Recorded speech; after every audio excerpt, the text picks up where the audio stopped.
കോഴിക്കോട് വെള്ളിപ്പറമ്പിൽ വൻ കഞ്ചാവ് വേട്ട. 1.5 കിലോ കഞ്ചാവുമായി ഒഡീഷ സ്വദേശികൾ പിടിയിൽ. ഒഡീഷ ഖനിപ്പൂർ സ്വദേശി രമേശ്, ബാങ്കോയി സ്വദേശി ആകാശ്, ബാലിയാർ സിംഗ് എന്നിവരാണ് പിടിയിലായത്.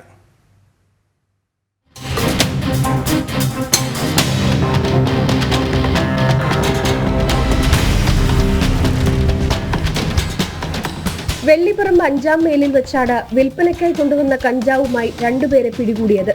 കോഴിക്കോട് സിറ്റി ഡാൻസ് ഓഫും മെഡിക്കൽ കോളേജ് പോലീസും സംയുക്തമായി നടത്തിയ പരിശോധനയിലാണ് പ്രതികൾ പിടിയിലായത്. മെഡിക്കൽ കോളേജ്, വെള്ളിപ്പറമ്പ് ഭാഗങ്ങൾ കേന്ദ്രീകരിച്ച് യുവാക്കളെയും അതിഥി തൊഴിലാളികളെയും ലക്ഷ്യമിട്ട് ലഹരി മാഫിയ പ്രവർത്തിക്കുന്നുണ്ടെന്ന രഹസ്യ വിവരത്തിന്റെ അടിസ്ഥാനത്തിലായിരുന്നു പരിശോധന. ഒഡീഷയിൽ നിന്നുമാണ് പ്രതികൾ കഞ്ചാവ് കൊണ്ടുവന്നത്. ഒഡീഷയിൽ നിന്ന് വൻതോതിൽ കഞ്ചാവ് കൊണ്ടുവന്ന് ആവശ്യക്കാരെ കണ്ടെത്തി ചെറിയ പൊതികളിലാക്കി വിതരണം ചെയ്യുന്നതാണ് പിടിയിലായവരുടെ രീതി. അതിഥി തൊഴിലാളികളേറെയുള്ള കുറ്റിക്കാട്ടൂർ, വെള്ളിപ്പറമ്പ് ഭാഗങ്ങൾ ഇതിനുവേണ്ടി തിരഞ്ഞെടുക്കുകയായിരുന്നു. പകൽ സമയങ്ങളിൽ ജോലിക്ക് പോവുകയും പുലർച്ചെയും രാത്രികാലങ്ങളിലും കഞ്ചാവ് വിൽപ്പന നടത്തിയും ആർക്കും സംശയം വരാത്ത വിധത്തിലാണ് ഇവർ താമസിച്ചിരുന്നത്. പിടികൂടിയ കഞ്ചാവിന് വിപണിയിൽ 4 ലക്ഷത്തോളം രൂപ വില വരും.